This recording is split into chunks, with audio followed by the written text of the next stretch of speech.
исполнение сложилось в размере 9,4 миллиардов рублей. Реализовано более 150 мероприятий. Лучшее подтверждение достижений – это реальные цифры. В 2021 году, несмотря на сложную эпидобстановку, региону удалось достичь хороших показателей во всех сферах развития. Ингушетия приняла участие в 40 региональных проектах в составе 12 нацпроектов. По словам Владимира Сластенина, в 2021 году продолжилась работа по сокращению налоговых обязательств. В полном объеме оплачена задолженность по социальным обязательствам перед населением республики. Общий объем долгов был в 2019 году 1,8 миллиарда рублей.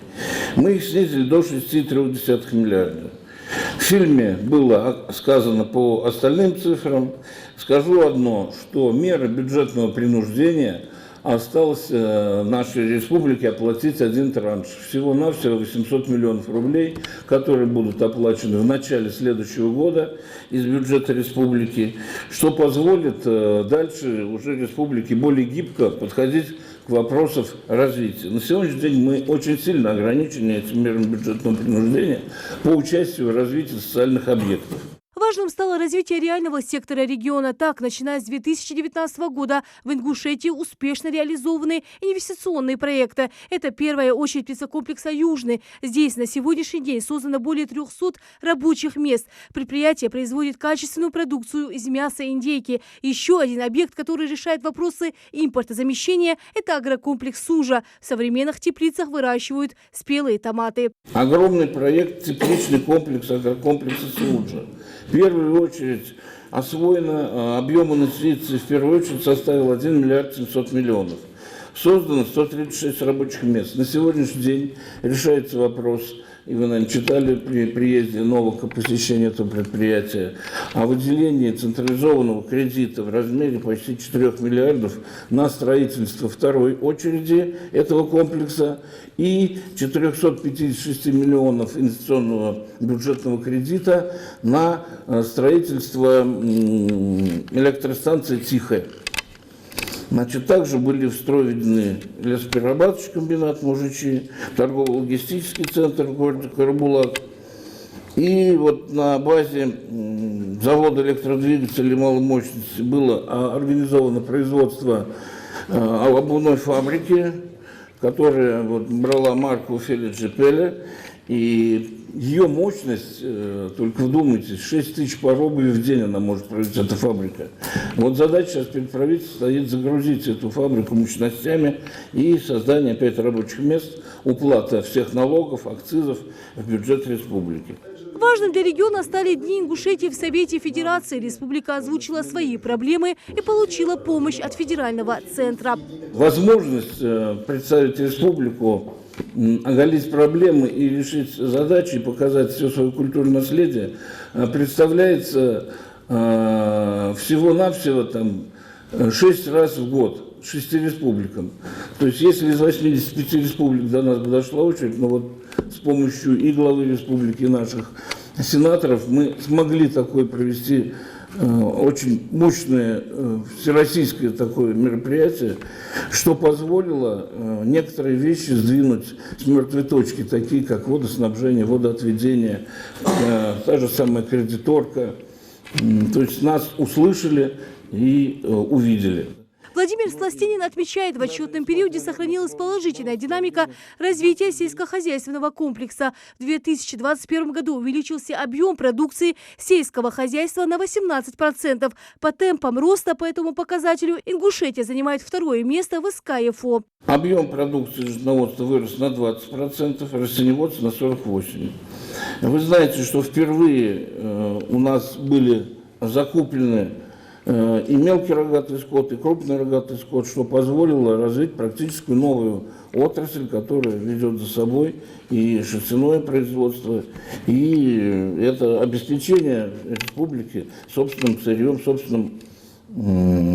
собственной продукцией. Большая работа в 2021 году велась в системе здравоохранения. Регионам были приняты меры для качественного оказания медицинской помощи. В отчетном периоде проведен капитальный ремонт ФАПов и здания детской поликлиники Малгобекской районной больницы. А для лечения больных ковидом-19 простаивающее 2 года здание психоневрологического интерната было полностью перепрофилировано.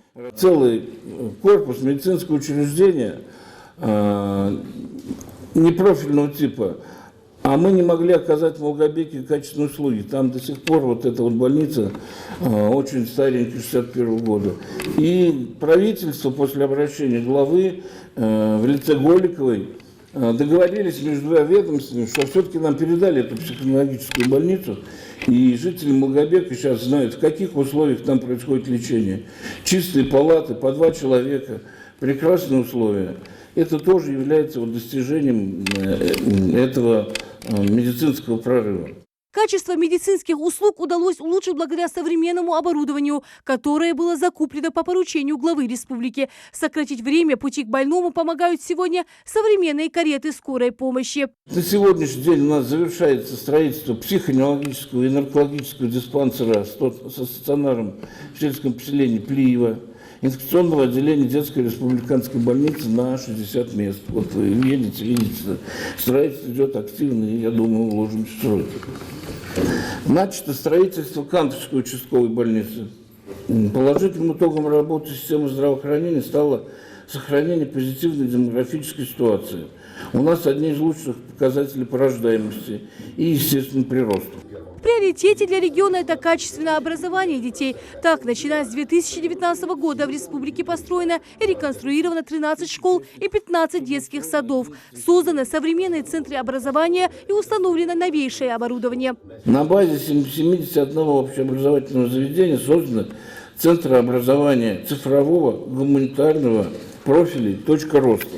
Чтобы дети могли безопасно и удобно добираться до школы, получено 8 школьных автобусов специализированных. В соответствии с поручением президента России 100% учащихся 1-4 классов обеспечены бесплатным горячим питанием. На сегодняшний день в Ингушетии ведется строительство 21 школы на 14 тысяч мест и 9 детских садов на 2000 мест. Глава Ингушетии Махмуд Али Калиматов после доклада председателя правительства отметил, что регионам выбрана правильная дорога развития. Важно улучшать полученные достижения и максимально стабилизировать ситуацию по ключевым направлениям развития. В республике, если взять, определены приоритетные нашего труда направления обеспечения достойной жизни наших жителей. Все, что мы делаем, и все, что мы стараемся сделать, мы делаем для жителей республики Ингушетия, для их блага и развития в целом, и по всем параметрам. Да, она включает в себя и образование, и предприятия, и школы, и детские сады, и больницы. И у нас это получается.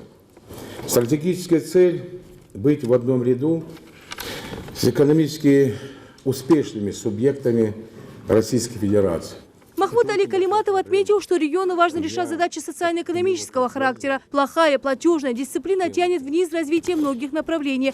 Махмуд Али Калиматов, обращаясь к народным избранникам, отметил, что нужно донести до населения всю важность проблемы.